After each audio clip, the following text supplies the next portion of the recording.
So I've got the slides up already. So if you want the slides, that brosz.ca link you see at the bottom left there will give you a copy of the slides down here. And today I'm talking about data viz some more, building on what Anna was talking about last week. And I'm going to talk about Tableau. And if there's time at the end, I'll talk about a few other tools that I find handy.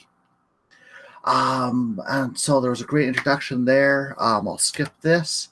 What I would say is I think you'll probably get more benefit out of the Tableau section if you have Tableau downloaded and ready to run.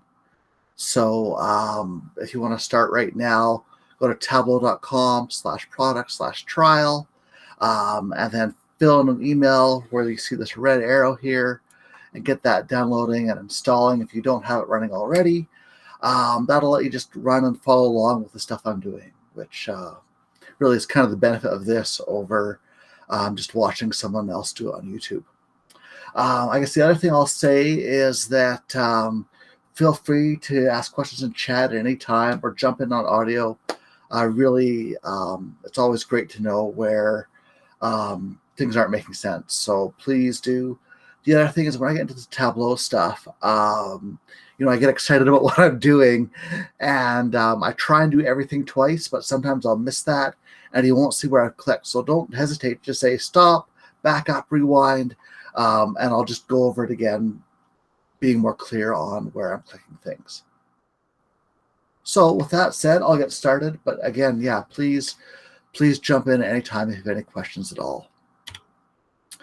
So what I'm going to talk about today is a little bit more about what data visualization is.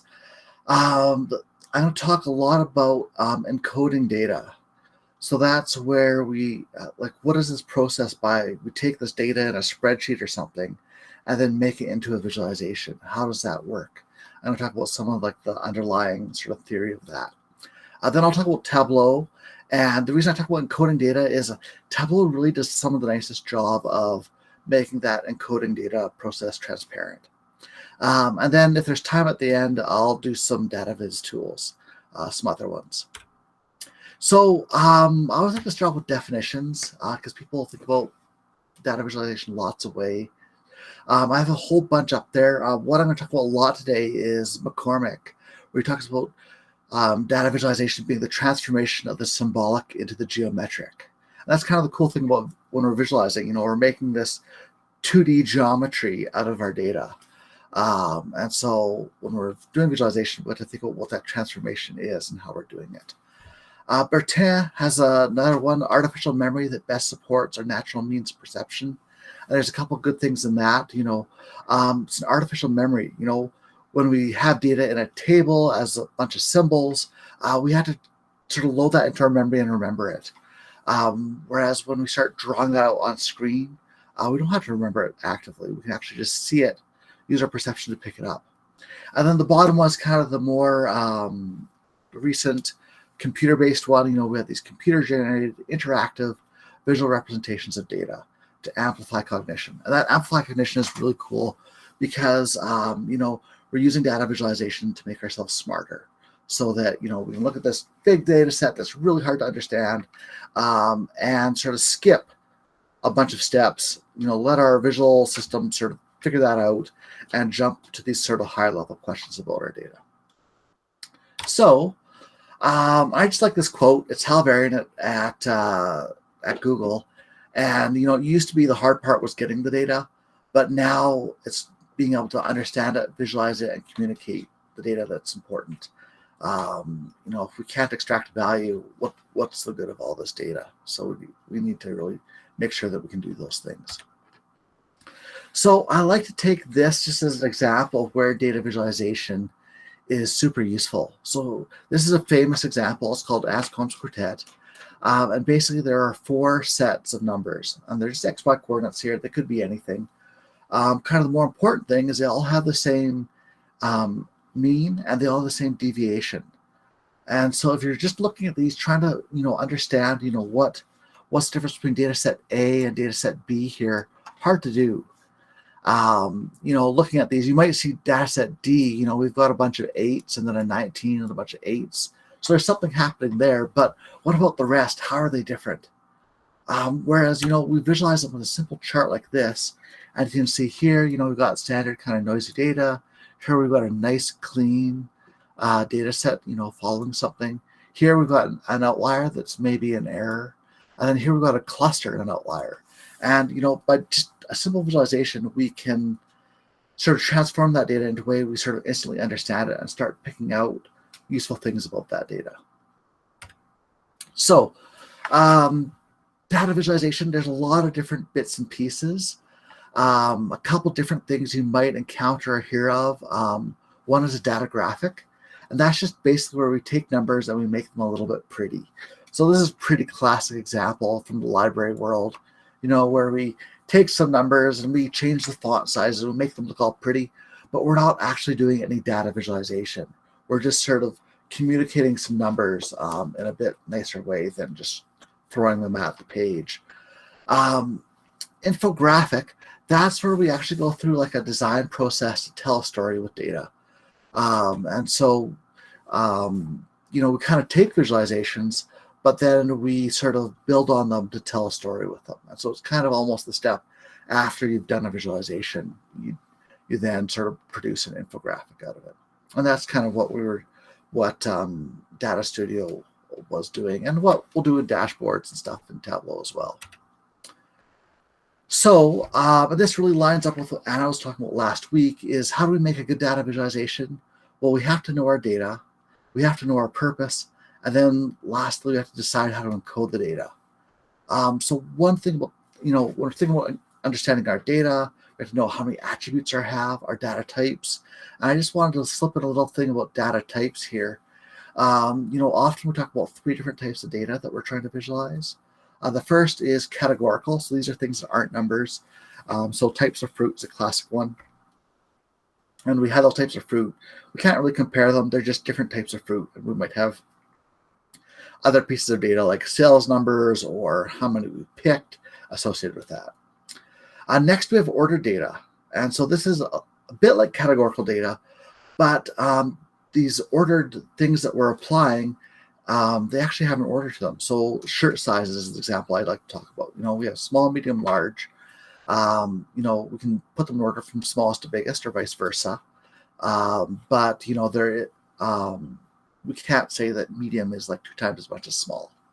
And then last of all, we have quantitative, which are our numbers, where we have these direct numbers where we can make direct comparisons, we can see ratios, things like that.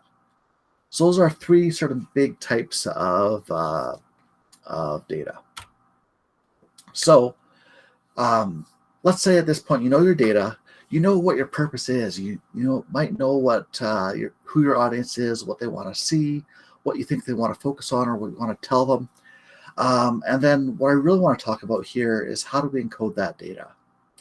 And so based on that definition I was talking about before, how do we change those data symbols into a geometry? And so when we're doing that, we want to ensure that the information can be decoded. Well, more about that in a sec. We know about the human perceptual system, because there's things we can do when we're encoding that data so that people can understand it easily. We need to take into account our display capacity. Are we showing this on a phone? At the University of Calgary, I had this huge display wall that's like 16 feet wide and 6 feet tall. I can do different stuff there than I can do on a phone, right? And then our data, and then of course our task. So let's talk about decoding information. So when we're encoding our data, we're using a sign system. So we're creating these images that are perceived as a set of signs. And you, as a visualization designer, are encoding that information into signs. And then whoever's viewing your visualization is decoding that information from those signs. And the really big thing we need to make sure we do in visualization is make sure that the information that's decoded is the same as the information that's encoded. We don't want sort of a miscommunication there. And so this is a really classic example, right? In this bar chart, we're encoding values into the lengths of these bars. But, if you look at this, unless your viewer is really paying close attention to this axis, they're going to think, hey, look at this bar. That bar, looks like it's a bit more than twice as big as this, and maybe 10 times as big as that. And so this is just a standard thing where you don't use that, you haven't used that zero-based axis. And if we put that to a more regular representation, we see that there's almost no difference whatsoever. And so we need to make sure that how we're encoding that data isn't going to be misperceived, because people who see these as sort of absolute values are going to get something totally different than people who actually read the axis and see what those values are. Does that make sense? And so really, I'm going to talk about a lot of rules and things that try and sort of set things up, and it's so that our viewers don't misperceive our visualizations. On to perception. So in our brain, just to make it like really much more simplified than it actually is, for visualization, we're thinking about the visual cortex. And this is something that's very fast and efficient. And it does something that's called pre-attentive processing. So basically, as we're seeing the world around us, as we're looking at a visualization, our visual system, our visual cortex, does a bunch of stuff for us without us having to think about it. That's why it's pre-attentive. We don't have to concentrate on it. The other part that we use in visualization is the cerebral cortex. This is slower, super powerful, but it's less efficient. And so when we're creating a visualization, we want to do as much as possible with the visual cortex, so that we can save our high-level cerebral cortex thinking for the really important high-level tasks that we're trying to do. So just as a couple of examples, if I give you a problem here of finding all the threes, it's a hard problem. You have to use the cerebral cortex to go through, find all the threes, and then count them up. Whereas if I change the way I visualize this by using some color, boom, those three stand out. Your visual cortex tells you where they are, and all you have to do is count them. Same thing here with these circles. Hard problem, have to use cerebral cortex to count them all up, keep track of which ones I counted, which ones I haven't. Whereas if I apply a bit of structure and clustering, boom, my visual cortex does a bunch of the work. I can do some simple multiplying and adding to figure out how many there are. And so we want to be organizing things, coloring things, so that we're sort of leveraging our visual cortex as much as possible. So with visual encoding, what we talk about is making marks. So anytime I'm drawing something on the screen or on paper or whatever medium I'm working in, I'm making marks. And what visual encoding talks about is called the visual variables, which just says, what can we change about a mark? And so, I've got an unfortunate animation there that I didn't realize I had. Anyways, so these are the things we can change about a mark. We can change a mark's position, right? So we can change where we draw it in X and Y in a 2D plane. Or if we want to work in virtual reality, we can change the depth, right? Or if we want to do a data physicalization, where we're making, a physical, model of something. We're using clay and drawing out data that way. Size. So we can change size in one dimension by using length, like in a bar chart. We can change the area, like in a bubble chart. We can use repetition to help, show multiple numbers. Even if we want to go into VR or data physicalization, we could use volume. Shape, we can change the shape of how we draw those marks. I could draw stars and triangles and all that sort of stuff. What I call value here, which is really sort of like a grayscale measure. So do I draw that white? Do I draw it a dark gray? I can use orientation, so I can change how I draw that mark. If I'm drawing that star, I can draw it at different angles. I can change the hue or color, so I can pick orange, red, green, all that good stuff. And then I might use texture. So maybe I'll make it look like grass. Or bricks or whatever. And then there's a few other ones. Researchers have been looking at things like opacity, making things transparent, making things look sketchy. I could make it look like, my 9-year-old daughter drew it with a crayon, or I could make it look like I drew it very precisely with a ruler. And then the two I'm not going to talk about today are connection and containment. So I can connect marks, I can put marks within other marks. And that's great at showing a lot of relationships, which are good for a lot of sort of the qualitative data that people work with. Whereas a lot of these others are really geared more towards quantitative data. So I'm going to go through these marks, but as I am, I'm going to mention what sounds like rules. Really, these aren't rules. These are advice. This process of creating a visualization is design. And so basically the rules are there to be broken. And these are some examples of rules like, bright colors don't work. Don't use rainbow color maps. Don't use pie charts. Avoid chart junk. These are all rules that exist out there, but they're situationally dependent. And so go ahead and break them, but just make sure you have really good reasons for breaking them. And then make sure you're doing things. So if you do really want to use a rainbow color map, more about that, what that is in a second, make sure that you're giving a really good legend, a really good description, that you've chosen those rainbow colors really carefully. So when I say rules, I mean advice, and just make sure if you're breaking that advice, you're doing so intentionally. So this is sort of a classic example of a rule that researchers have recently sort of shown some of the trade-offs in. So Edward Tufte, he really ranted about, and he's kind of a famous guy through the 80s, has some really gorgeous books on data visualization.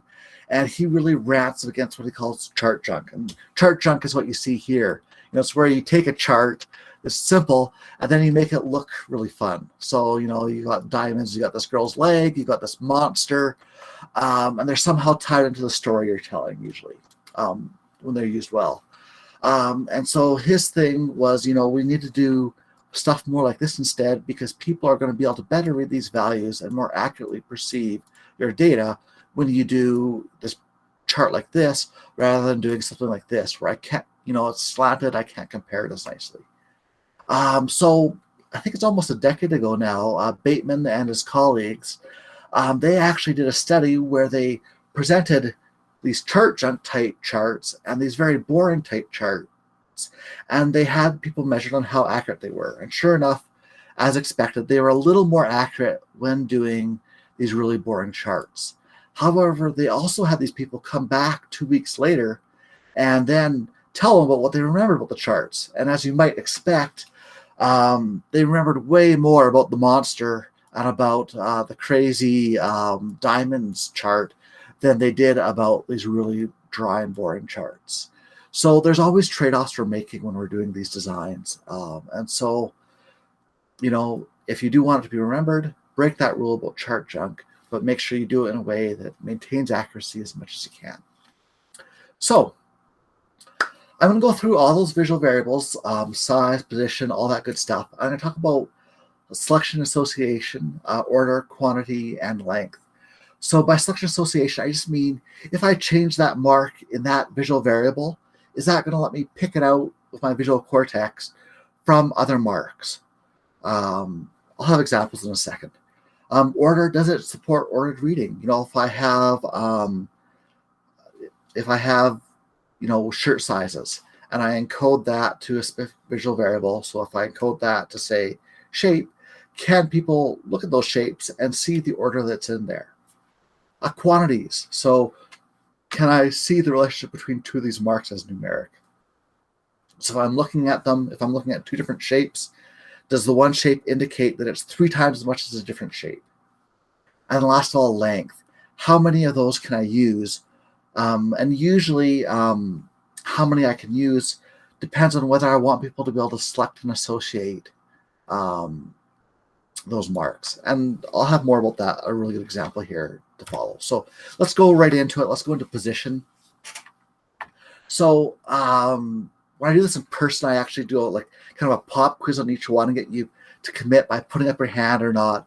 But I find virtually this just doesn't work. So I'll just go through it. But please stop me if any of this doesn't make sense, or if you think, what I'm saying doesn't align with your intuition. So for selection association with position, if I asked you to pick out the topmost mark, or the bottom mark, or the left mark, or the middle mark, really clearly you can do that easily, right? Your visual cortex actually helps you with that. You can pick out this rightmost triangle, the rightmost group of triangles. So I have the little thumbs up symbol here to show that we can do selection association. What about quantities? Can we do quantities with position? That's how, scatter plots work, right? We have to rely on these axes, so a little bit of labeling to help us out. But once we have an axis, we can do quantities with position, and then of course we can do order. Do left to right, top to bottom, that sort of good thing. And for variation or length, we have what really we have depends on what medium we're drawing on. On your cell phone, I have less positions to work with than a huge wall size display. So that's position. Position is really one of our strongest ones. Within data visualization, there's a community called InfoVis, and InfoVis is really concentrating on data mappings where you can change position arbitrarily. Just because position is so strong, it really affects how your data visualization is interpreted in a big way. So that's position. Next one, size. So with size, you can select and associate. If I told you to pick out the small ones or the big ones, with these groups of triangles, you can do that really easily. I have a thumbs up next to order. If I asked you to order those from smallest to biggest or biggest to smallest, you'd totally be able to do that. But what happens if I ask you to do quantities with this? Now I have a thumbs down, but actually, if you're doing this in one dimension, you can do this really well, right? This is how bar charts work. You have one dimension, which is length, and you have your different bars, and you can compare how much quantities there are. The reason I have the thumbs down is what happens when we get to areas if we do this in 2 dimensions. So if I had blocked out these areas down here and asked you which way to get more pizza, the 1 large or the 2 mediums, pretty much I can pretty much guarantee everyone would have said, these 2 pizzas get me more pizza than the 1 big one. But here's the formulas. These 2 smaller ones, you actually get less pizza than the big one. So we get tripped up by this pretty easily.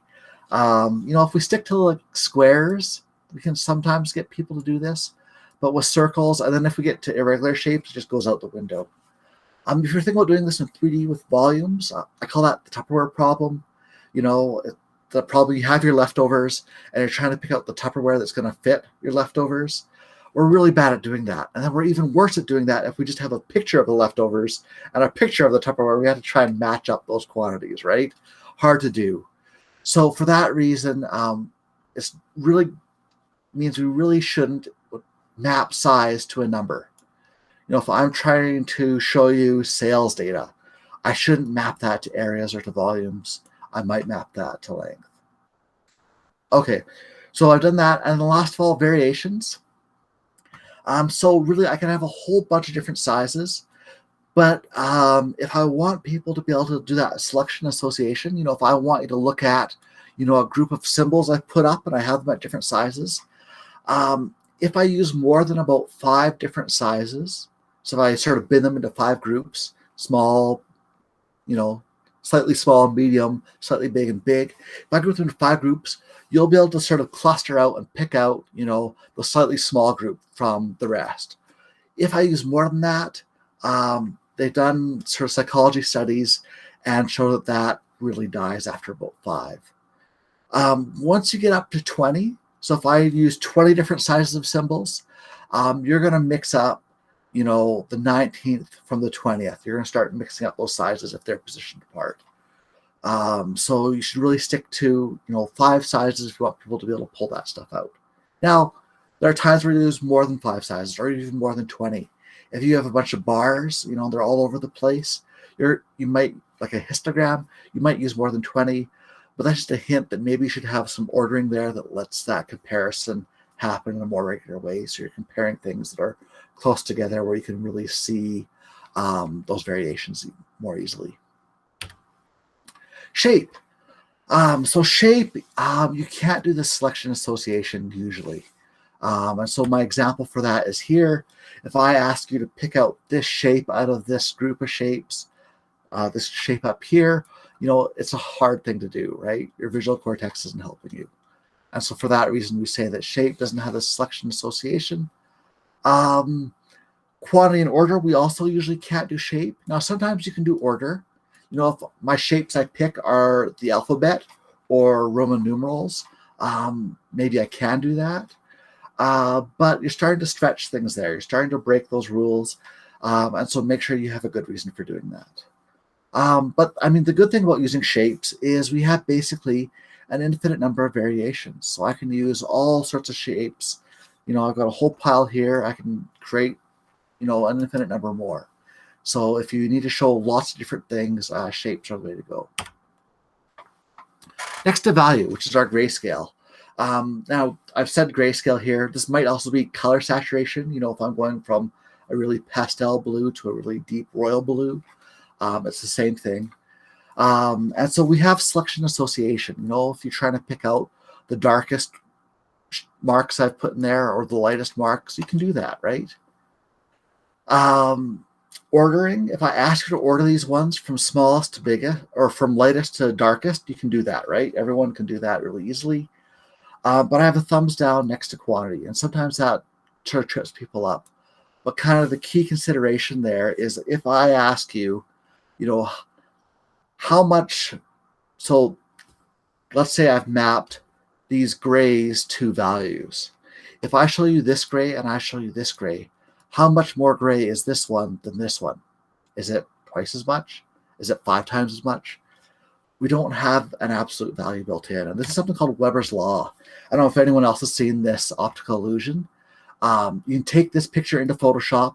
This tile here and this tile here, they're exactly the same shade. Go into Photoshop, use the little tweezer, test it out. And the trick here is that we perceive these tonal values of the colors by relative judgments, so by their surroundings. So here I see the dark surroundings, and I perceive that as being really light. Here I see light surroundings, and I perceive that as being very dark. And then the one that really trips me out here is this one. This color, and this color. Those are all the same. They're all that brown. But the surroundings here throw your visual system for a loop and trick you. So yeah, feel free to take a screenshot, Photoshop that, and check. It does work.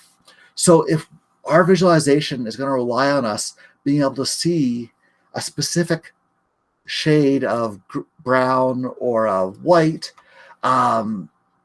people aren't going to be able to do that accurately. They're going to make mistakes. They're going to mix things up. It's really not going to work. And so we need to avoid that. However, as I said, if you just want to do, want them to, be able to find out the biggest, the smallest, those sorts of things, we can totally do that with this. Now, variations. How many variations can we use?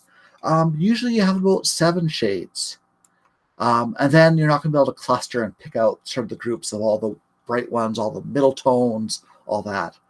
Once you get above 10, that's where people start mixing up. They're not sure whether that's, the second brightest white or the third brightest white. So if you're mapping values to gray tones and you're putting them in bins, try and keep it to 10 or less.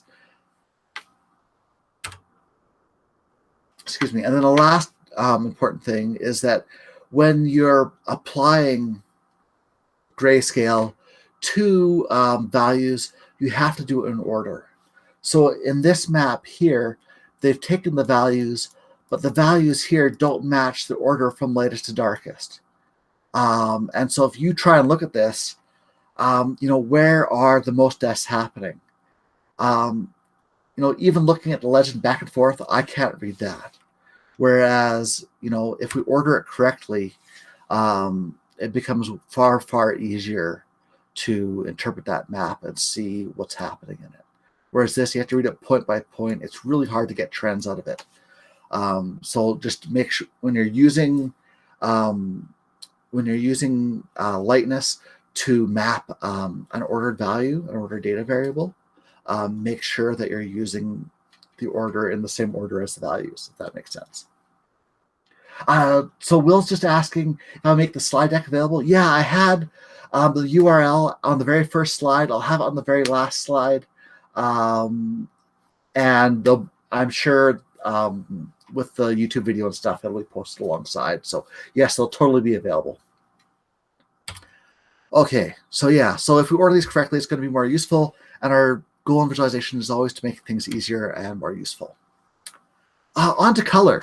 So can you pick out selection association? Color is really our strongest way of being able to pick things out. If I ask you to pick out the red one, the yellow one, the pink one, super easy to do. Can we do quantities of color? Can we do order with color? That's a question that often throws people. Usually it throws our people who are from a science background or engineers where they've seen this a lot. There's something called a rainbow mapping, where you map a bunch of values to like the rainbow of colors. And there's a couple problems with that. One is that you're relying on people to remember that Roy G. Biv acronym that we all probably learned in science, but maybe no longer remember, that orders the colors from lowest frequency to highest frequency. And that's one problem. But another problem is even just perceiving them. So here's a map of France broken down into small little regions, and it's mapped to hue. And so we've got a rainbow color map here. The legend's down here. If I ask you what trends you can see in map 3 there, probably what you'll tell me, and at least what I see here, is I see this east to west trend in the south of France, right? Not clear there's too much else happening in that. Now, if I show that to map to value, map to lightness, it becomes clear the much bigger trend actually is this north-south sort of band through France. And this one kind of really fades away. You can see it's actually pretty close to its surroundings above. And so there's something else happening there. And what's actually happened is because our visual system is really keyed into picking out greens, really keyed into picking out bright colors like yellow and this bright orange used, our eyes get drawn to those. And so it's really hard to make a rainbow color map that isn't going to pull your eyes to certain colors. So this is one where, this is actually from Bertin's book. He's a really well-known cartographer that was kind of the guy who first talked about visual variables. He made this one where they're designed to be all kind of a neutral brightness. And I find it just becomes muddy and you can't pick out any trends whatsoever in it. So, so that's kind of one example why these aren't effective. The other is that they're just really hard to read. So this wasn't done in the rainbow color order, but even if it was, if you're trying to track how the forest, this is a map of a forest fire and how it progressed, it's impossible to do from this, really. Like, even if you could read the legend, which is probably not transmitting over my screen capture here very well, but it's really hard to interpret that. Whereas if I change that into this one that uses saturation, really easy to see how the fire started here and moved off. Now, that doesn't necessarily mean that this is a horrible chart. I was talking again about rules and when we break them. This map here was used by the firefighters. And basically, all they had to do is pick out what the most recent color was and find that most recent color, right? So they're really doing that selection and association, which he was great for. And so they can pick out all of this lime green and they can essentially ignore the rest. So it works for them. But, anyone coming and trying to see what the progression was, what's happening, something like this is going to work far better for them than it works for the other one. So that's color. We can select and associate. We shouldn't do quantities. We shouldn't do ordering. How many variations? And sorry, this is a little bit hidden by my Google Meet thing. I'm not sure if that shows up for you. Actually, I can go hide. Haha, there we go. So 7 colors. Anna last week was talking about 4. And that's a really good idea. Less is more oftentimes. But if you use 7 different colors, people are still going to be able to find that cluster of red symbols, or they're going to find that cluster of dark green symbols. Once you get above 7, you lose that selection association. And then once you get above 10 colors, people can't distinguish. People aren't going to be able to pick out the burnt sienna from the brownish orange, right? That's where people start going down. And this is stuff that's backed by researchers. Basically take people to the lab saying, here's 30 colors, tell me which one's which. And so they do these tests and come up with these numbers. So yeah, and so this is just making the point that, colors are a great way for highlighting things, picking things out. This is where color is super strong. Just like Anna was saying last week, if you want to draw attention, color or hue is a great way to do that. Orientation is kind of a weird one. We don't always have it depending on whether the marks we're making are symmetric or not. But when we do have marks that we can reorient, we can do selection association by them. You can't really do quantity or order unless you have like a really strange like symbol you're drawing and it has specific orientations.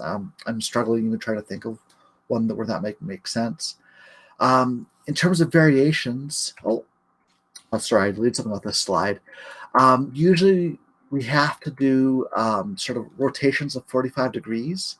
So that means you get 8, right? You get horizontal, 45, then vertical, then 45, then you have the horizontal. And that's assuming that your symbol isn't a reflection, right? So at most, we usually have about 8 variations, and usually less depending on whether our mark, what the shape of that mark is like. Okay, and the last one is texture, which really operates just like Q did, just like color, where we can select and associate, but we can't do quantities or order. But unlike Q, we have more variations because I can draw more sort of funky textures, things that you'll be able to pick out from one another. The only trick about that is that you have to have enough area in your symbols to be able to perceive that texture. So they have to be big enough that you can see what's going on. Okay, so there's just a little table to sum this all up. Really not important to have this memorized, but just the things to draw out of that, for things that are strong for selection association, that's where we want to use our categorical data, right? So if we're doing categories, we have data like our fruit type, hue, shape, texture are kind of the ones we want to use there. If we have, a number, that's probably where we want to be using size and length. 1D size and position. Whereas if we have something that's ordered, that's where we're probably using value or 2D size. So that's kind of what's there. Not important to memorize that, but I find just going through this kind of brings up thinking about things as opposed to just worrying about chart types. You start thinking about, well, how am I encoding that? What am I using color for? How am I using color? How am I using size? And it lets you think of it a little bit differently than if you're just worrying about, am I doing a bar chart or a line chart? Now, this is all comes from Jacques Bertin's book from '67. He wrote it in French. It's really good. It's really thorough. But I think it should be the French translation, but it's so dry. So if you're super interested, check out his book. But if you'd like sort of a nicer summary of that, Sheila Carpendale, who used to be here in Calgary, she's now at Simon Fraser. She wrote this nice little 10-page thing that goes into more detail than I've gone into today, and just sort of walks you through what these all mean. So if you're interested, check that out. So now we're at Tableau. So hopefully you've had lots of time now to get Tableau installed and ready to go. So I'm going to go through Tableau. Most of this I'm going to show right in Tableau. So when you're looking back at the slides, they won't show too much of what I've done. So that's where the recording is going to be great. But what I'm basically going to show you is, the most important thing, how do you get your data in there? That's always the hard thing with these tools. Then I'll go through sort of a series of examples, look at the interface, how to change chart types and operate Tableau. Then I'll show a little bit about how to make a dashboard and making your visualizations interactive so that people viewing them can change stuff and just not see a static drawing. And last of all, how to get your visualization out of Tableau so that you can use it other places. So what is Tableau? Tableau came out of academia. It was a Stanford student's PhD project. It was designed for really big spreadsheets. They've made it now so that you can combine multiple tables and do like different relationships. But at the start, it was really just designed for like when you have one huge data table. What I like about it is you can pick the data you're interested in. You have this table, there's all these columns. You can kind of pick the columns you're interested in, and then use Tableau to kind of suggest some chart types that'll work with the data you've picked out. The other thing I can say is, when Excel just isn't quite doing it for you, Tableau's a good one.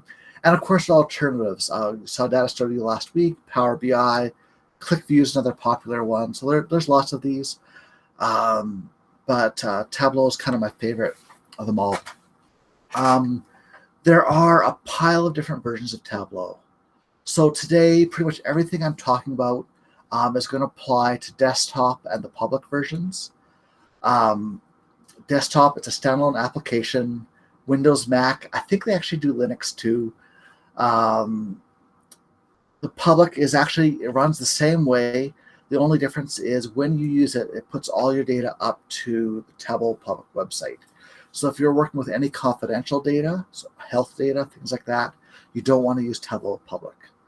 But if you're dealing with open source data that you're tracking, characters in a movie or something like that, where anyone could know that, Tableau Public's a really good option. It's totally free. They have a limit on space for data, 10 gigs, but that's really big when you're mostly dealing with spreadsheets of data. So usually that's not the concern. Usually the concern is whether you're okay with having things being public versus private. They have an online version that just works in the cloud, a cloud app. It used to be bad. It's gotten a lot better. There's still a little bit of functionality you can't do. I guess actually one difference I forgot about public was they don't have quite as many options for connecting to your data. I think like Excel, CSV, and just a few others, whereas the desktop version connects to all sorts of online things, databases, all sorts of stuff. They have another tool called Tableau Prep. This is a tool for what's called data wrangling, for rearranging your data, fixing your data, cleaning up your data. Prep does some of those things. They have another version called Tableau Reader, and that's if I make a really cool Tableau visualization and I want to send it to you, and you don't have your own Tableau license, you can get the free Tableau Reader, just like Adobe Reader, and see it and interact with it. You can't make your own visualizations, but you can interact, you can read values, you can filter things. So it's kind of a nice way to look at a Tableau worksheet. And then last of all, they have Server, and that's for publishing these visualizations to the web. Now, Tableau Public will do that for free for you if you have that non-confidential data you're comfortable with. But for instance, at University of Calgary, we have a Tableau server where we can put stuff behind passwords and make it so that you can, so that you have to log in. And so, if you're working as a grad student, you just want your supervisors to see it, you can set that up using Tableau server. So those are the versions. As I said, desktop and public are really what we're talking about here. If you're a student at a post-secondary, which I think people in the hackathon are, you can get this for free.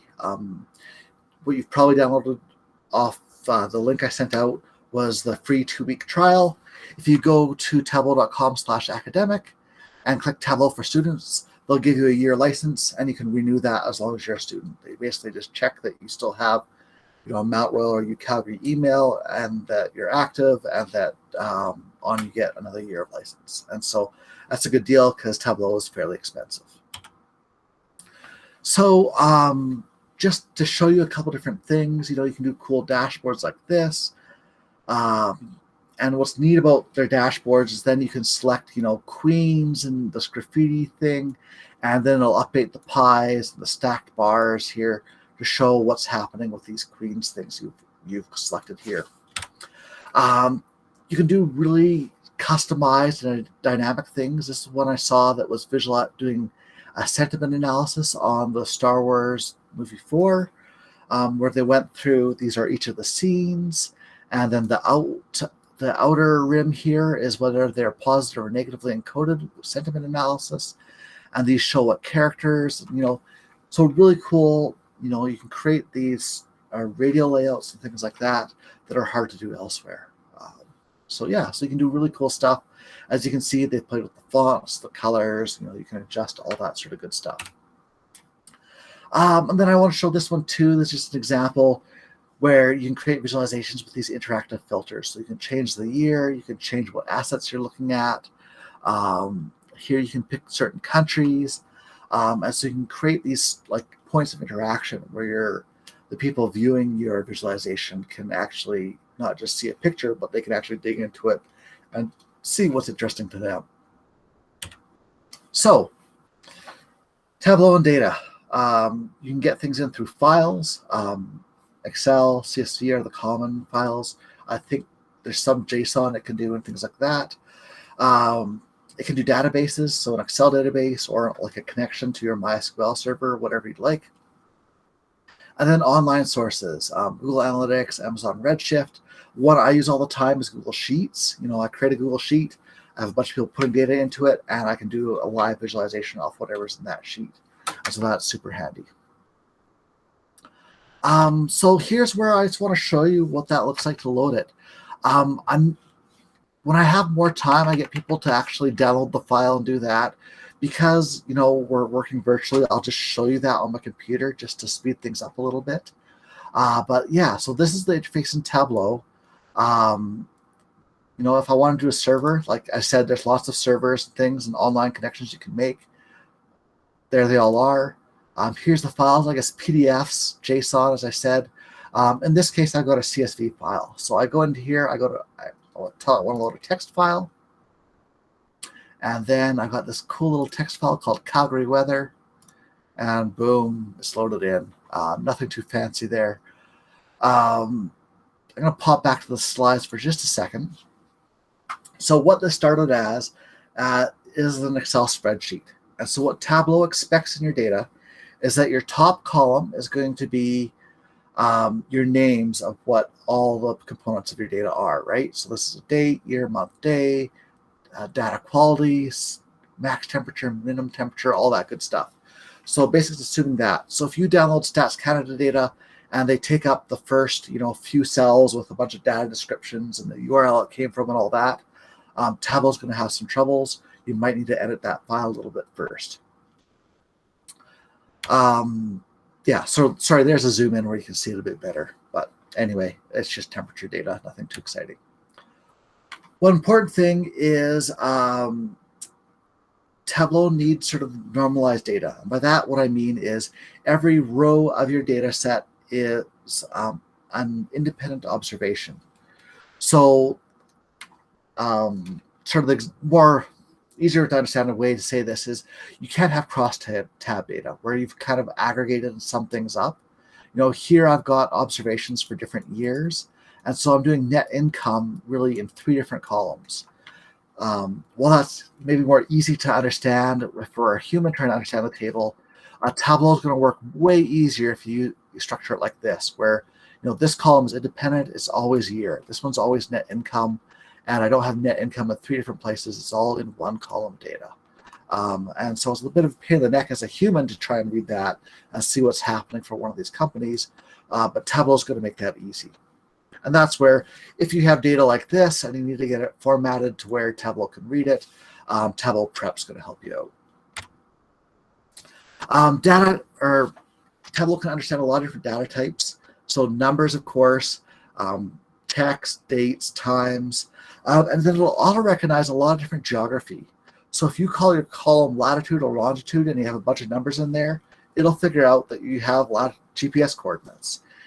If you call your column country and you have recognizable country names, it'll figure out those are countries and you can do some mapping. Same with cities. It'll do the first 3 digits of phone area codes. So it'll get the 403 area and show you stuff there. It'll do the first 2 digits of postal codes in Canada. So if you got, you're at the university and you're T2N, it'll recognize that area on a map of Calgary. So that's really handy. This is where we were when I had Tableau going. So what this screen does is this, and I really appreciate this about Tableau, although Power BI has something very similar, is that this shows you how Tableau has interpreted your data file. So if I had that StatsCan data with all that sort of junk at the beginning of the file, I'd see nothing here. And that tells me that something's gone wrong. And so there's a bunch of little symbols and things that help tell me stuff. So hopefully you can see this. This is a little blue calendar page that shows me it's a date. A little green number sign shows me it's a number. An ABC tells me it's a string. And I can go in here and, adjust stuff. So like this data quality column happens to have these little symbols in it. It's not really useful. I know I'm not going to use it. and I have a whole bunch of data fields. So maybe I want to get rid of this. So I can go to this little drop down until I want to hide it. And then I don't have to pay attention to it. This is super handy because often I'm working with data where maybe I've gotten it from a server and I can't edit that data directly. This lets me adjust what I see so it's nice and clean to work with for me later. And then whenever Tableau goes and re-grabs that data, it'll just do these different little changes to the data for me in the background, so I don't have to pay attention to that anymore. What else might happen? So maybe this is a number right now, but maybe this is supposed to be a string. I can hit the little number sign and tell it behave like a string or behave like true and false. And so now if I try and tell it to behave like a Boolean, true, false, it's giving me a bunch of nulls. So I know something's wrong there, right? So now if I go back to my decimal number, now I'm getting a nice number showing up there, and I can see that Tableau is interpreting that as a number. So yeah, so it's just a way to just check that your data is working as you expect. Back to the slides for a second here. Yeah, so there's those symbols a little bit bigger. So if you were having a hard time making them out, here's the little calendar page, the number signs, ABC for strings, all that good stuff. An important thing is hidden up here. It says live and extract. Live just means that whenever Tableau needs to figure out the data, it's going to go back to my data file, to my online connection. And that's usually what I want, because usually I want the latest data, right? My Excel spreadsheet might be changing, my CSV file, my Google Sheets, my MySQL database might be getting new data in. And so I always want the latest data, and so live is good. However, sometimes that gets slow, right? If it's an online connection, and I know I'm going to be working offline later, or if it just is really slow getting the data, I can do an extract. That puts it into Tableau native format, and then it stores it on your hard drive, and you can access it whenever you want. The other reason extracts are good is, once you hit like 1 million data points, your Excel file might be just too slow for you. And so that Tableau native extract is going to work faster than your Excel file or your CSV. Okay, before I do that, I just want to show you really kind of how Tableau works. So I guess one thing I haven't mentioned about this screen is I can actually combine several tables together. So if I wanted to mix Calgary weather with Google stock and see if our weather was affecting how Google stock was changing, I can link up tables and stuff, but that's kind of a more advanced thing. But that's something you want to do. Tableau can do that right here in the interface for you. You don't have to try and join your tables and do a query and that sort of stuff. Now, on to how do we create our visualization. So here's the main interface. Basically, what it's done is it's lined up all my columns into entries here. So these are all my data fields that I have to work with. And it's separated them out. Up here, above this little line, are what it's called measures.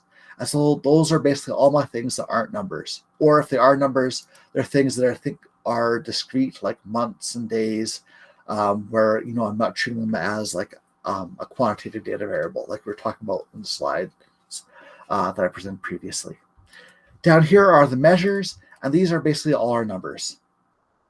Numbers, not numbers. That's how it works. And then to create a chart, all I do is I grab something like max temperature, I drag it over here. I can put it here. I can put it up here to where it says columns. I can put it here where it says rows. I can put it right in the middle. In this case, I'll do that as my columns. And then I'll grab date time as my rows. Oh, I should have done that the other way around. And it's nice, like it's all just drag and drop, so I can move things around. And this is kind of the first thing that throws people. I grab max temperature and I grab date. And it's showing me a temperature in 2014 of a bit over 3,700, which seems a bit hot. But there's hints as to what's happening here, right? So up here, if you can read it, it says year. And here it says sum. So what it's doing is it's just pulled the year out of my date, and it's summing up all the temperatures. And so all the temperatures in 2014 in this data set added up to 3,716. So let's do something more interesting. So if I go here to year, And this is the way Tableau works, is you kind of click whatever it is you want to change, and you usually look for these little triangles, which indicate a drop-down menu, or you can right-click. So I can right-click here, I can do this little drop-down, and now I can go in and start picking different things. So now if, if I did want day, I can pick day here. And now I get my temperature, my winter temperatures, my nice warmer summer temperatures, things like that. One thing you might have noticed going into that is that it goes year, quarter, month, day, and then it has more. It has week number and weekday hidden in there. And then there's year, quarter, month, day. It does it all over again. Why does it do it twice? This is important because it catches people. This is for looking for repetitions. Like if I'm looking for, is there a pattern where every May is super cold, or is the 15th of each month really hot? If I'm looking for a pattern like that, then I would do this, and it just pulls out the day field. It doesn't pull out the year and the month for me. And so now I can do analysis by day of the month.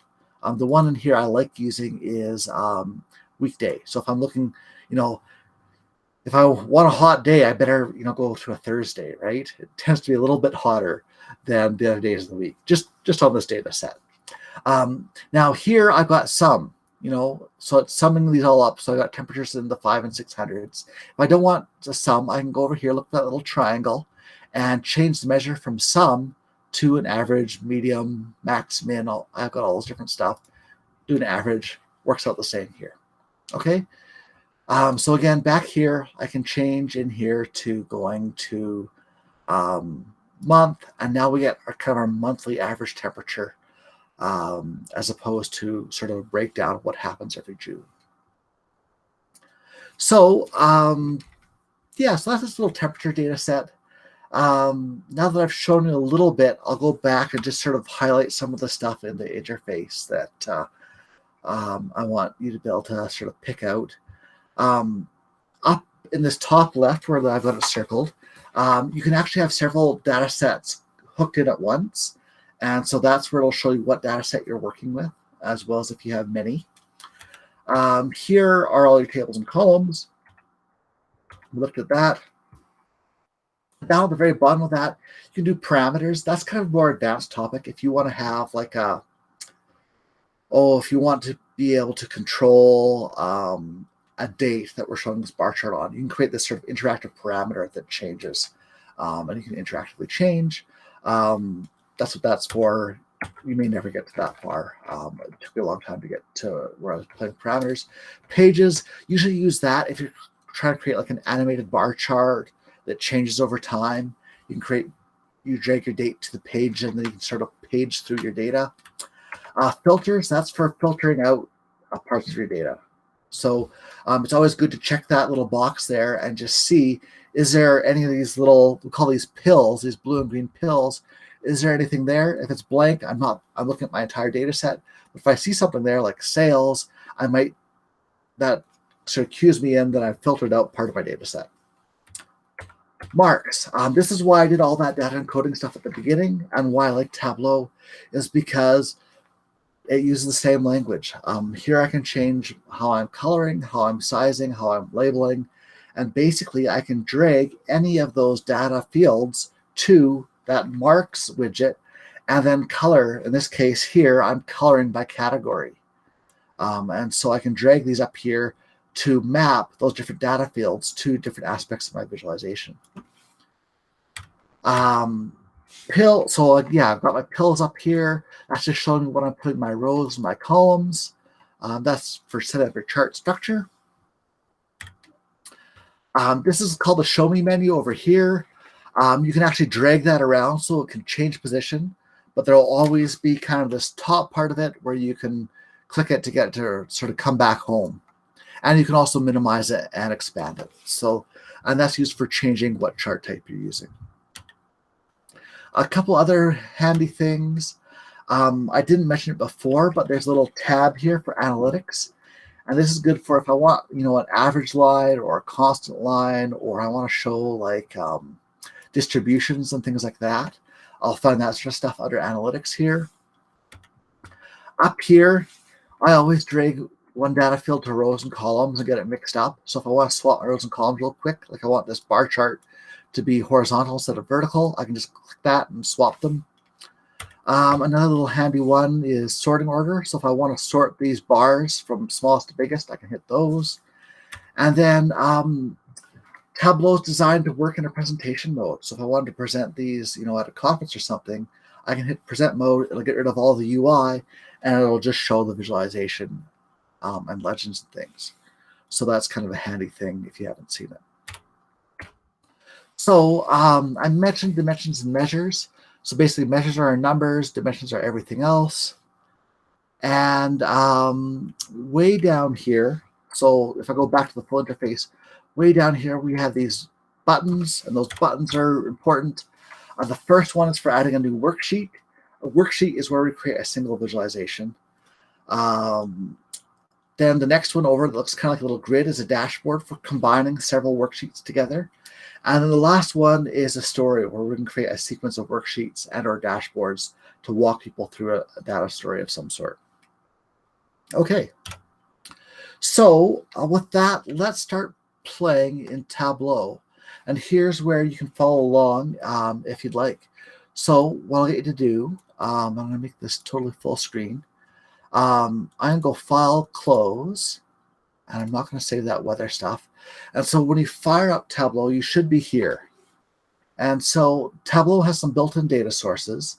And I'll get you to click one of those. Right under here, Save Data Sources is Sample Superstore.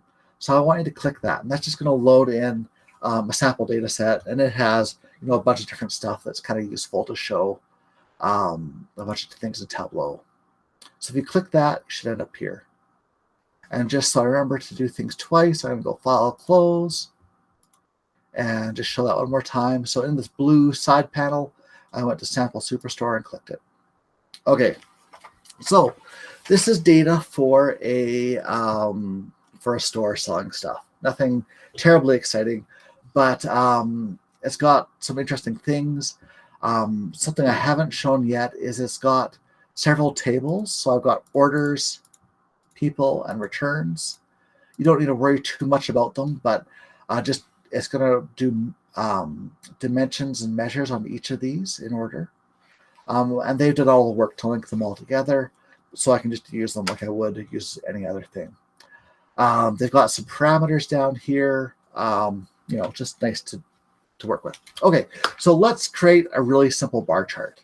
So what I want you to do, under product, they've created a little folder here that has a bunch of fields. And this is handy when you start getting to like a data set that has like 50 fields.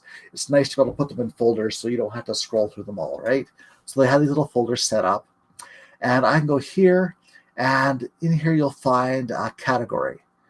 So what I'll get you to do is drag category over to columns. And so it's created a little table for us here. We can see we've got furniture, supplies, and technology. And then now let's go find a measure to drag to the other one. So if I go here and I find sales and drag that to rows. So just to repeat, I went to product and I found category. I dragged category up to columns. I went down here to find sales, and I dragged sales over to rows. And so then what Tableau does is it says, okay, there's one dimension, one measure. This is a really good thing for a bar chart. And so it creates a bar chart out of this, and it, just like with the weather, it's summing up each of those bars for us. So we've got all that. And yeah, we've got a bar chart, that simple. So now let's make this more interesting. So now I'll go in here, right where we found category, there's a subcategory. So grab that, drag it over here, put it behind category. So the order that these appear under columns or rows is important. So if I do category then subcategory, that tells Tableau that I want to organize it first by category, then by subcategory. If I do it the wrong way around, you can see here I got furniture, office supplies, tech, and that's broken them down to subcategories, right? If I've done that the wrong way around, it lists all my subcategories alphabetically, and then down here it tells me what category they were in, which sort of goes back to that pre-attentive processing, right? We expect things to be organized, sort of our highest level hierarchy to our lowest level. So oftentimes in Tableau, you change the order to make things make more sense, right? Okay. So I've got a cool little bar chart. What might I want to do? One thing I might want to do is, is I might want to exclude something. Like fasteners here is just taking up room. It's not very important. I can just right click on that, or if I hover, no, I have to right click on it. Right click on that, and then I can go up here to exclude.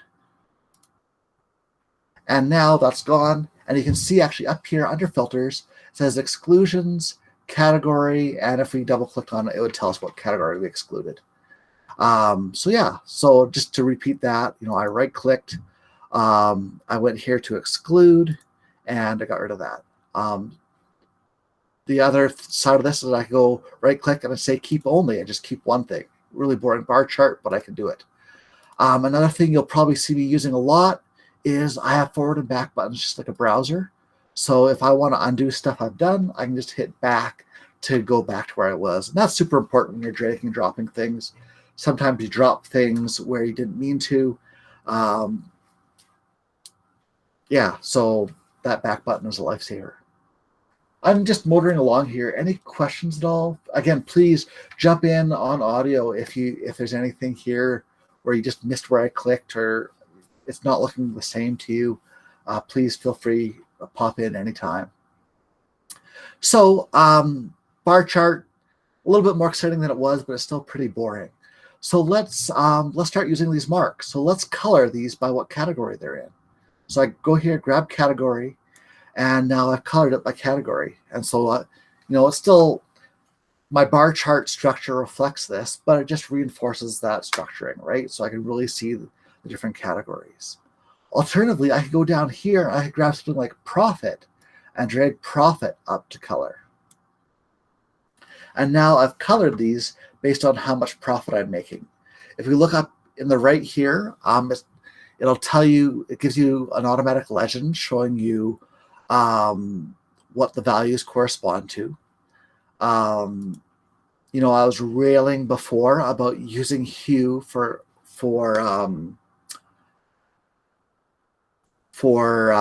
quantitative values like this, but it's using two tones and it's using saturation to move between them. So usually people can read those fairly well. But maybe I don't like that. Maybe I think that's a bad idea.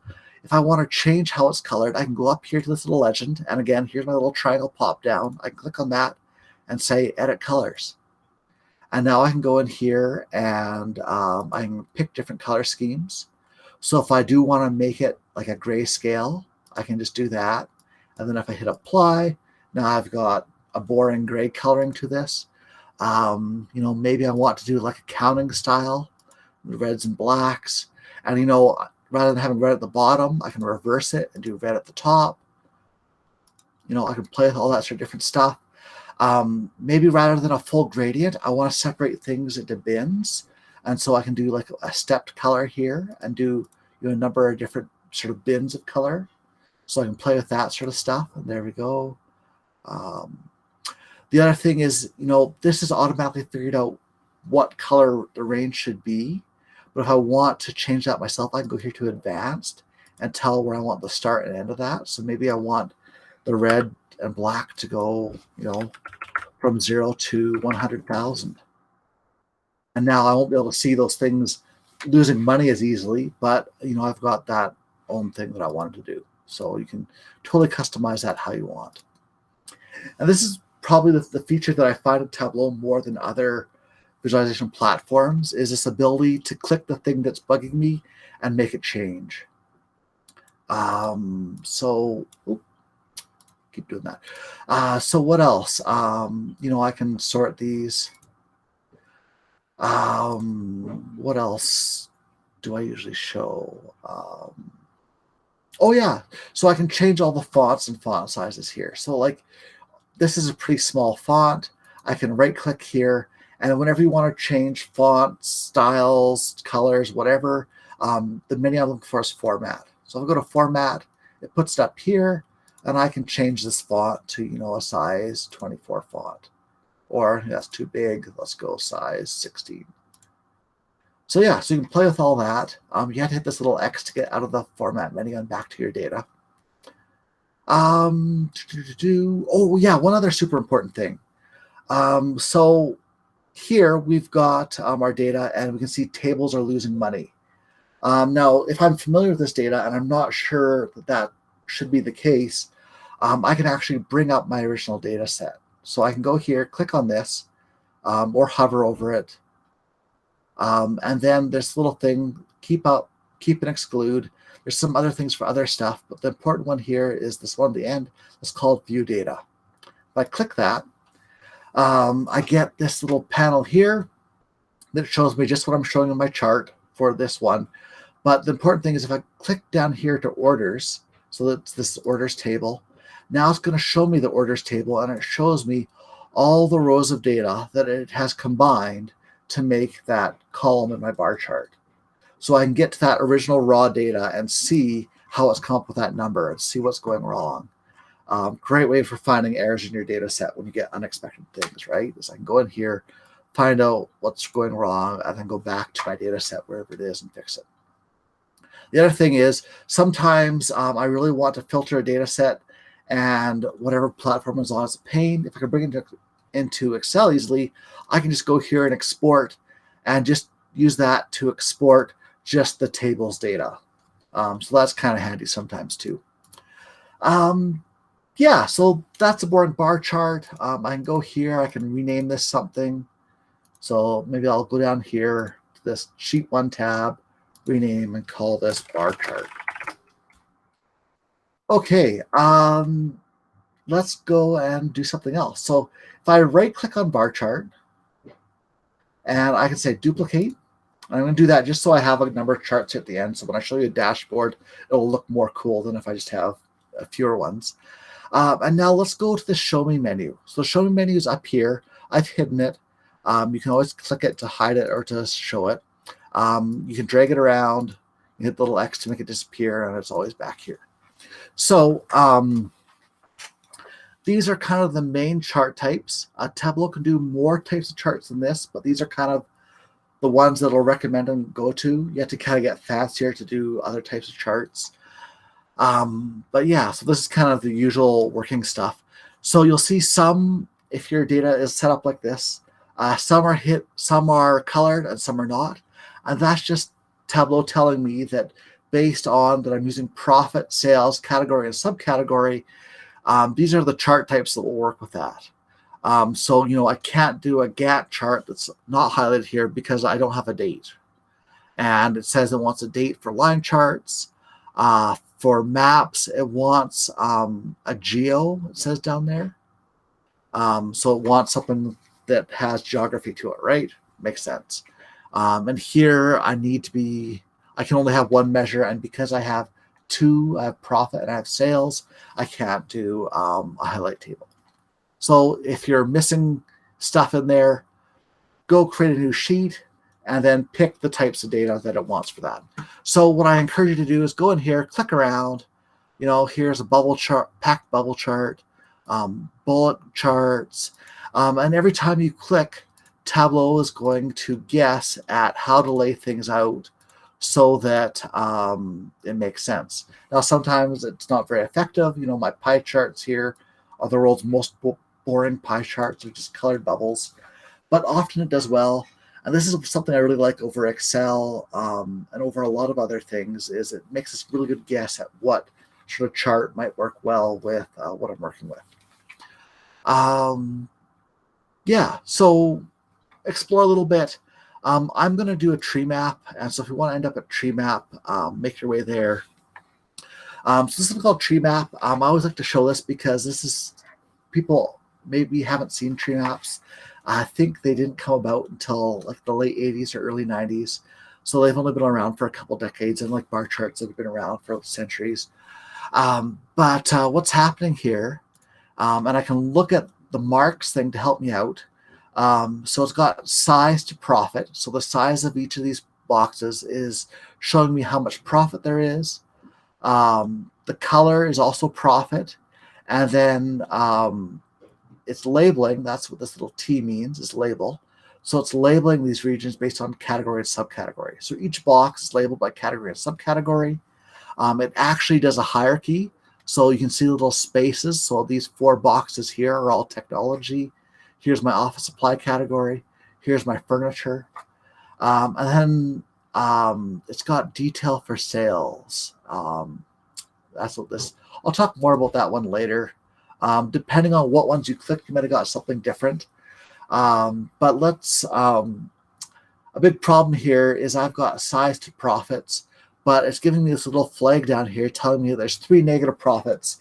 And how do you have negative sizes, right? So I probably shouldn't be using size for something that has a negative value. So let's go grab sales and drag sales to size. Reshape my chart for me. And this makes much more sense, right? Now I can see all my subcategories here, even fasteners, that little small one.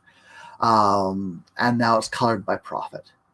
And, you know, I could color by other things, just like before. I can color by category. You can change that all up how you want. Something else I might want to do is I've got room for lots of labels here.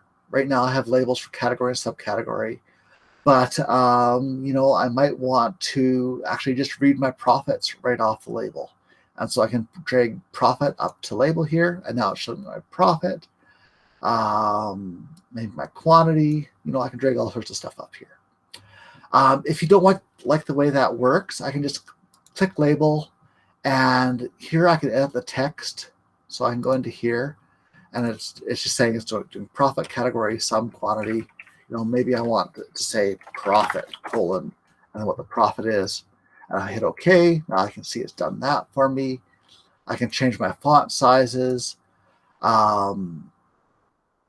Here, I'm telling it to label all the marks, but I can also change which ones to a min and a max, or just the one I've selected, depending on what you want to do. One thing Tableau will do for you automatically is if things are too small, like right down here with fasteners, is too small, so it's not showing me the text labels. So just beware that it will do that, just because it doesn't have room to display them out. And yeah, I haven't talked about tooltip. Tooltip here is what you see when you hover. It pops up this little pop-up window, and it shows me the values in there. Now, oftentimes, I don't want a bunch of labels cluttering things up. So rather than putting things as a label, I can put as a tooltip. So what haven't I used? I haven't used the number of orders. So I could drag order to tooltip. And now when I hover over it, I can see count of orders on each one. So down here, I can see there was 190 orders for supplies. So yeah, okay. So I'm going to rename this sheet to tree map. And I'm going to go and create another sheet. So let's do a map. We haven't shown any maps yet. So if I hover here over this filled map, which is this icon here, it tells me in that little thing down here that it wants one geography dimension, and then it wants 0 or more dimensions and 0 or 1 measure. So let's go grab, if I look over here, where did I hide that? It's in their location. They made a folder called location, and in there I have country, region, state, city. Let's just grab state. And if I click that, boom, my maps are highlighted, showing me I can do stuff. But for now, actually, I'm going to hold down Control. I'm sorry, I can't remember what the key is on Mac to multiple select, but hold down that if you're on a Mac. And maybe I'll grab sales again. And now it's highlighted all the stuff I can do with that. But we're going to do our filled map here. So if you click, highlight those, and then click filled map, it'll take a couple seconds. And then you should see this nice map of the United States. And then just like before, I can do all the usual things. You know, I don't remember my states. I'm Canadian, so I'm going to label all my states for me so I don't have to remember. I can drag my profits to label as well. It'll label them where it can. Yeah, and I got a nice colored map. As before, if I don't like the colors, I can edit the colors, swap that out for a different color pattern. If I do really want that rainbow mapping, I can do that. So you can do all that usual stuff. Yeah, so that's all stuff I've kind of shown you. I haven't shown you any of the interactive filters. So I mentioned before that Tableau can introduce interactive elements. So let's say I want to interactively let people filter by subcategory. So here's our subcategory. I right-click on it and go Show Filter. That goes over here and creates this little filtering widget where I have checkboxes, and I can just click the little checkboxes I want to update my map, just showing those subcategories. So super easy. I can pick them all. I don't have to have checkboxes if I don't want to. If I click the little triangle here, I can pick, there's a drop down. There's a wildcard match if I want to start typing in values. If I just want you to pick one at a time, I can do single value radio buttons.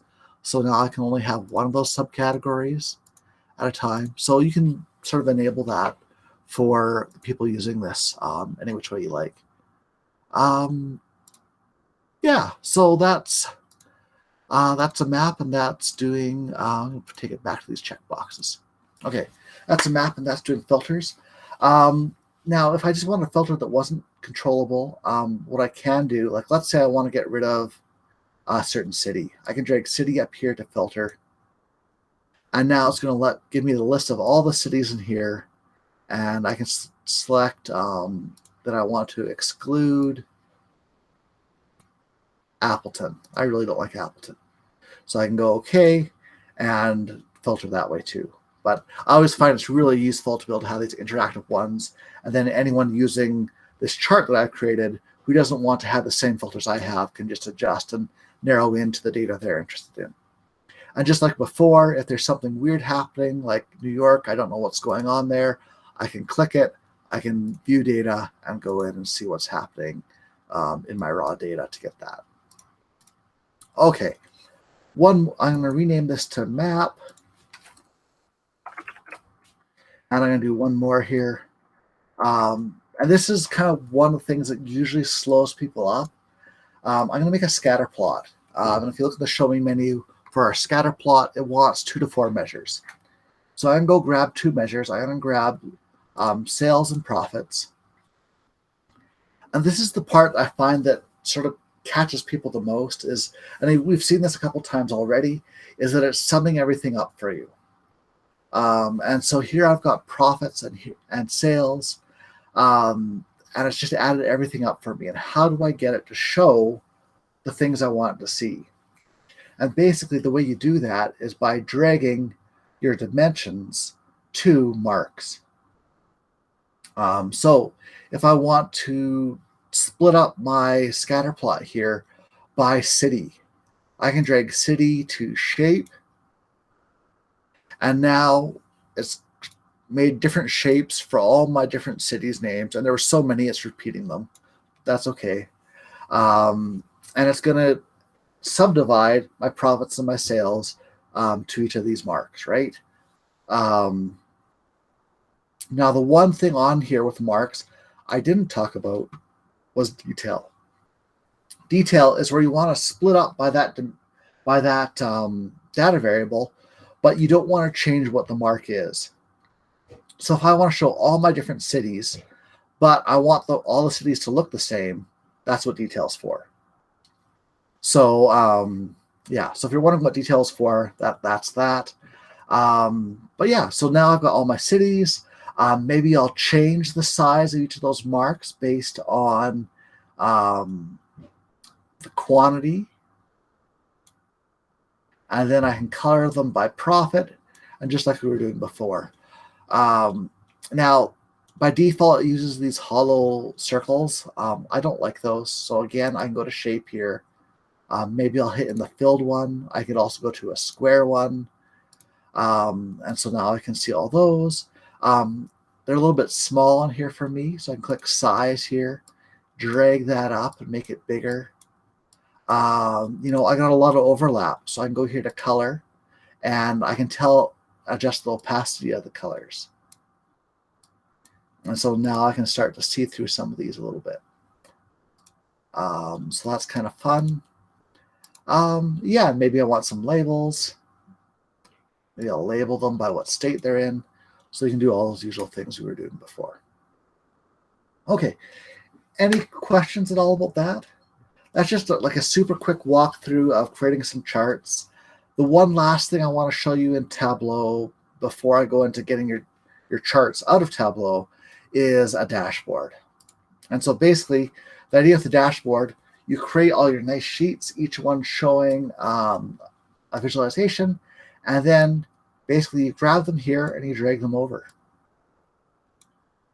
So it brings the chart. It starts setting up all your legends and filters and things here on the right-hand side, so you can see what's going on and adjust, what your filters are and that sort of things. Bring my map in, bring sheet 4, which I didn't label, and there I've got a dashboard with all my stuff. And there's lots of little tricky things in how to place these. It's not terribly intuitive. You drag it over and it kind of highlights, showing you where it's going to put it, and it tries to autofill. But basically, you'll get the hang of it. You can do stuff like hide the title for my chart where I didn't actually give it a nice name. You do all that sort of good stuff. One thing that I do like to highlight that'll maybe catch you by surprise is, notice here my map filter. It's only filtering my map and not filtering my other stuff. If I want to filter everything on this dashboard, I can go up here, and in more options, I'll find this Apply to Worksheets menu. And here I can tell it, instead of doing only this worksheet, I can say all using this data source. And now it's going to update all my charts that we've created there. And it'll do them all based on this filter, and that's handy. So again, I just went to this little triangle, and I went in, Apply to Worksheets, and picked all using this data source. So yeah, or I can, I could select specific worksheets that I wanted to do. Yeah, so that's sort of the basics of the interface. Hopefully that gives you kind of a start on, if you're in Tableau and you want to create some stuff, that'll get you started on dragging and dropping things and making things work. Now, the last important thing I wanted to mention, I'll just double check here. I talked about marks and all this good stuff. We did that. I've mentioned how to see your data, how Tableau likes to aggregate things for you, forward and back buttons, breaking down dates, all that good stuff. So output. So 3 main ways to do that. First way is kind of the boring way. You just want, a simple static image to come out of this that you want to put in a report, in a presentation, whatever it might be. One nice thing is you have an option between a raster image, like a JPEG, and a PDF. And the PDF is encoded as a vector graphic. And what that means is you can resize it. And the fonts will remain sharp. The lines will remain true. Everything will continue looking good. Whereas a JPEG, if you start playing with the dimensions, it's going to look ugly really fast. Next thing is a Tableau workbook, which you can send to someone, Tableau Reader. I mentioned that. And last of all, you can create an interactive web page. So let's just look at that.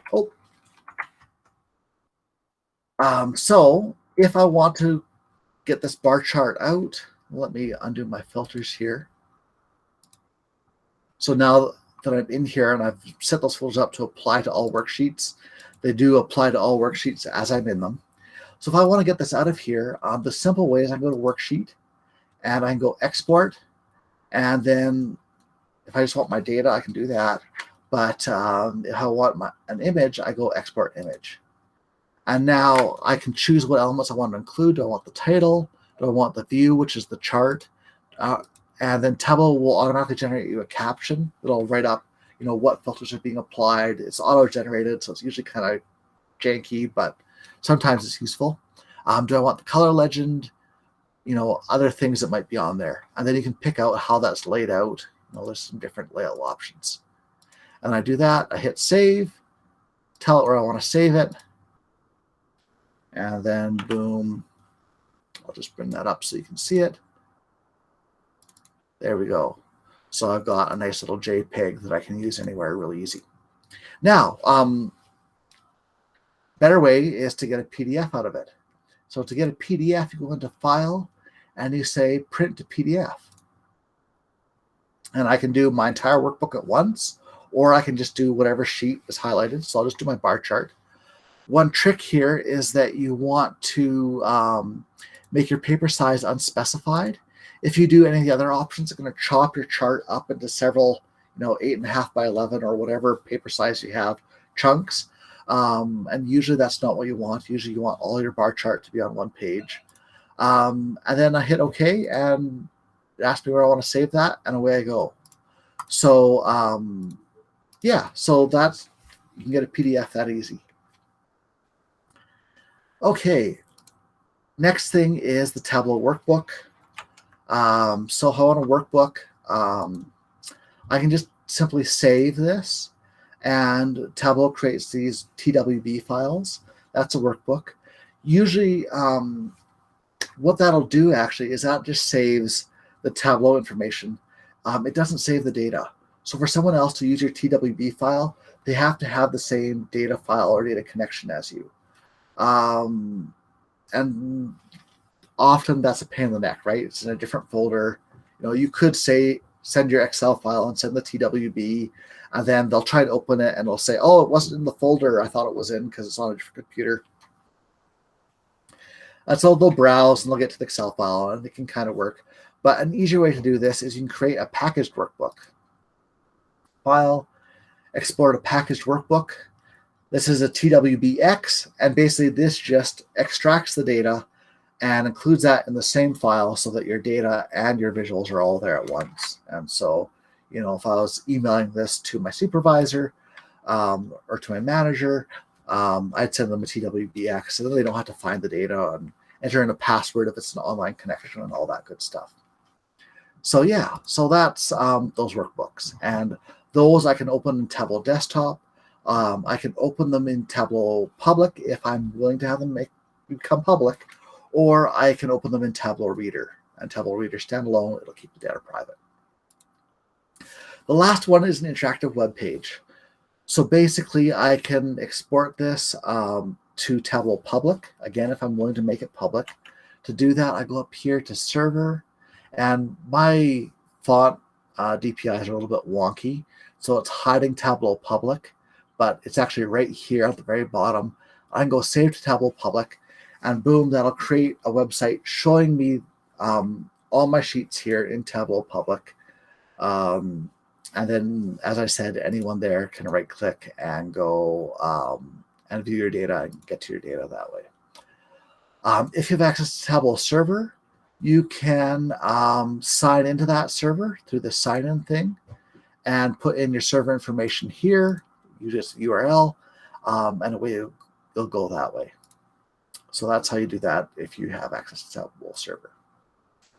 And then once you've done that, it gives you a website with kind of all the same widgets and things that we saw you'd see in Tableau Reader. So you can adjust things, you can refilter, you can include and exclude, and sort of all that sort of interactive stuff. You just can't create entirely new charts of it. Okay, so we are just about at 6 o'clock. So I think I want to call it quits there. I did have this cool example that I was going to do if time got there. What I'll show you about that is, this is a little example. I'll just tell you about it real quick. So this is an example for stock prices. It's something called a Bollinger Band. And basically, it's a little chart where you show the moving average, and then you show the deviation, 2 deviations above and 2 deviations below. And basically, it's a little chart that tells you, when stuff is poking out at the top, that's a time to buy. When it's poking out the bottom, that's a time to sell. Oh, sorry, I flipped those around. Time to buy when it's poking at the top. Time to buy when it's poking at the bottom. Time to sell when it's poking at the top. Sorry, getting to the end of the day here. So how do you go creating something like this in Tableau? It has a really cool built-in thing where you can actually create your own data fields based on your other ones. These are called calculated fields. So to create those, I can go up to this little menu here and go create calculated field. And then I can create like a moving average. And there's formulas. They have a little help thing, but I happen to remember it. It's window average.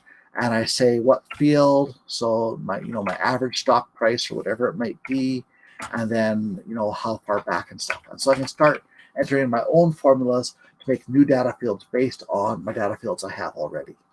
And so that's super handy. But anyway, I'll cut it there. I think we're at the end. I want to have some time for questions. So that's that. If you do want to look at the slides, I do have, a couple more things. One, training videos. I find Tableaus are the best. Tableau/learn/train. There are good ones elsewhere. There's some good stuff on YouTube and things. I find the LinkedIn videos, if you have that available on Mount Royal campus, those are often handy. If you're just looking for inspiration or to see things you didn't know you could do in Tableau, I recommend checking out the Tableau Visit the Day. That's where all the examples at the beginning came from. And they just show you cool stuff done in Tableau through Tableau Public. If you are looking at these slides, I have a whole bunch of stuff in here on data viz tools. Check it out if you're interested. It just talks about sort of free tools that are available for data viz. So there's stuff on preparing data, and then I have stuff for text analysis, for maps, for networks and graphs. Some really cool new types of tools that they call bespoke. They haven't got a really good name for them yet. And then some stuff for helping with color. But I'm going to jump right to the end here. I just want to mention at the University of Calgary, I run a data viz meetup group. This is open to anyone. So if you're interested in data visualization, and while you're in the hackathon, when you're done the hackathon, if you want to come and learn more about data visualization and meet other people doing data visualization, we host these monthly. You can go to that URL and sign up. The next one's January 29th. But if you want to get through your hackathon first, through your semester, we'll do these monthly throughout the year. So feel free to come and join in with that. But yeah, so that's everything for today. I've got the URL for the slides again there. I noticed that those have been put in the chat again. Thank you. Yeah, I'll cut things off. And anyone have any questions?